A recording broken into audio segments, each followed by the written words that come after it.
Over the last 3 decades, concerns about what kinds of immigrants come to the US have come into sharp political and diplomatic focus.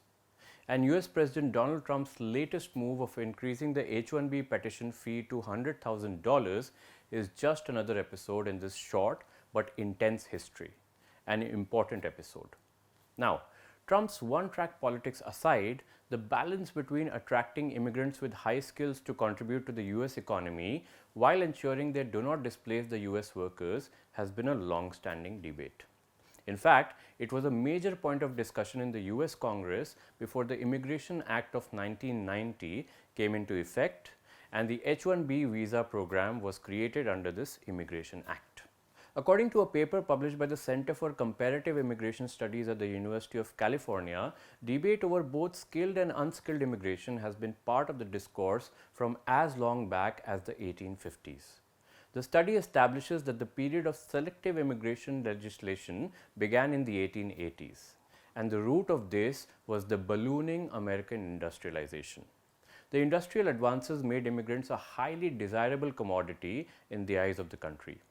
There was increased mechanization, and European immigrants became a fast expanding source of unskilled workers. Why was that?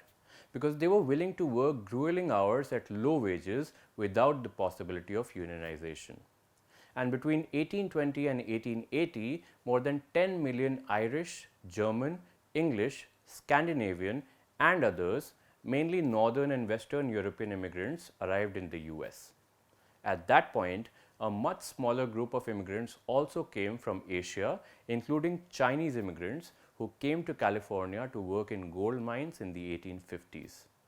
And the Japanese immigrants came to work in agriculture in the 1890s. And by 1870, 1 of every 3 manufacturing and mechanical workers in the US was an immigrant. In fact, when the pace of immigration slowed during the Civil War, the US Congress responded in 1864 by passing an act to encourage immigration. This act also created the first Federal Bureau of Immigration, which had a New York office. And the job of this bureau was to help immigrants make their way to their US destinations.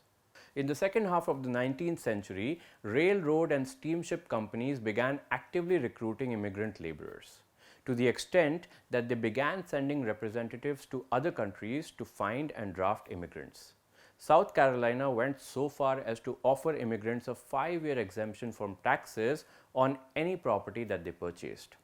Now, after the Civil War ended, immigration went back to a rapid pace. Between 1881 and 1930, 28 million immigrants came to the US.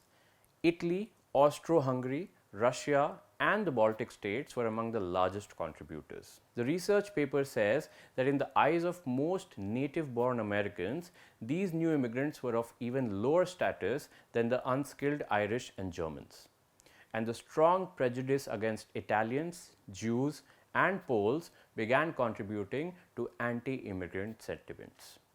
Another crucial fact was that a lot of these immigrants were being used to break strikes called by labor organizations against big businesses. And then the eugenics movement in the early 20th century became a factor in the recognition of racial and ethnic differences. And all of these factors contributed to the rise of restrictive immigration policies in 1875. The earliest of the restrictive immigration laws was passed by Congress in 1875.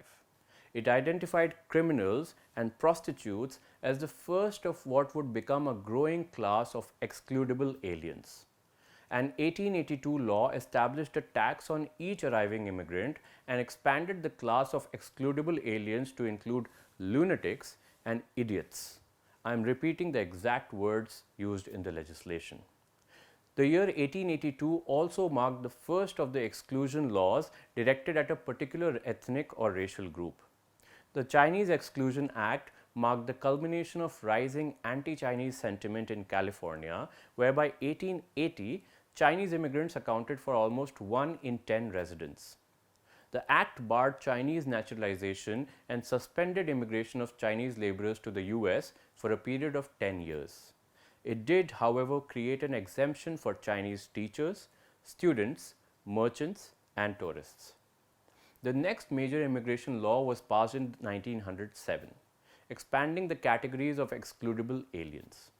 It also authorized the US President to refuse admission to any immigrant whose arrival he judged detrimental to US labor conditions. This law targeted Japanese laborers who were coming to the US via Hawaii, Mexico, and Canada because their government opposed Japanese immigration to the US. These Japanese immigrants, most of whom settled in California and worked in agriculture, were widely seen as posing a threat to native born Americans because they were too successful. And then World War I fed new fears about foreign radicals. The Immigration Act of 1917 expanded previous immigration laws and created a literacy requirement that applied to all newcomers over the age of 16. The new law also created the so-called barred zone, which prohibited immigration from the most of Asia. And this was a pivotal point. For the first time, the restriction criteria became broad and sweeping. Large categories of immigrants were prohibited, and increasingly, race and ethnicity started becoming the basis for barring immigrants. Then, in 1921, Congress passed an act that capped the number of potential immigrants from specified countries. Importantly, the 1921 law, for the first time, made special allowances for relatives of immigrants already in the US. And then, during and after World War II, there was some softening of the US immigration policy. A program was developed to import Mexican contract laborers to work in agriculture and railroads beginning in 1942. A 1952 law reversed the prohibition against contract laborers in the US and expanded the classes of those eligible to come in. And in this act were echoes of the current H-1B debate. The act designated a portion of permanent visas specifically for immigrants with high levels of education, training, and experience. More than a decade later, a 1965 law marked the end of the era of immigration based on national origins. This was done to rectify the discriminatory process, and for the first time, an annual cap on admission of immigration from Western Hemisphere was set at 120,000. The 1965 Act also established a system for the allocation of 170,000 visas annually for immigrants from the Eastern Hemisphere. The law also sought to ensure that immigrant workers would benefit the US economy without taking jobs away from the Americans. About a decade later, the US Congress passed another law that spoke of the skill levels of immigrants. And by the year 1978, the annual number of immigrants in the US had crossed 600,000. Interestingly, the proportion of Europeans fell from an overwhelming 90% in 1965 to just 10% in 1985. And by the end of the same period, the Hispanic and Asian immigrants accounted for about 2/3 of all legal immigrants. But after 1965, the number of illegal immigrants also rose sharply. And this is where the Immigration Reform and Control Act of 1986 was brought in. For the first time in US immigration history, the new law required employers to verify that their workers were in the US legally. And then came the next major legislative change that also was the origin of the H-1B program. This was the Immigration Act of 1990. This act was the first comprehensive reform of legal immigration in over 2 decades in the US. Under the 1990 Act, total immigration was capped at 700,000 visas annually from 1992 to 1994 and 675,000 visas per year thereafter. And as we know, the 1990 Act addressed US policy towards high-skill temporary workers. For the first time, it set an annual cap of 65,000 non-immigrants entering the US under H-1B visas. The Act limited H-1B workers to a maximum of 6 years stay and specified that H-1B workers hold at least a bachelor's degree or its equivalent. The Act also required employers to pay H-1B workers the prevailing wage, and it created 3 other new visa categories for skilled temporary workers: the H-1A visa for nurses and O and P visas for prominent scientists, educators, artists, athletes, and entertainers. In 1996, a law was brought in to reduce illegal immigration, including provisions to tighten border control operations, take aim at alien smuggling, and toughen detention, deportation, and asylum policies. While the cap for H-1B visas was raised to 195,000, it was brought back to 65,000. And then, in 2005, the US Congress added 20,000 extra slots for US master's degree holders. And since then, the cap has remained at 85,000 with exemptions for universities and research institutes.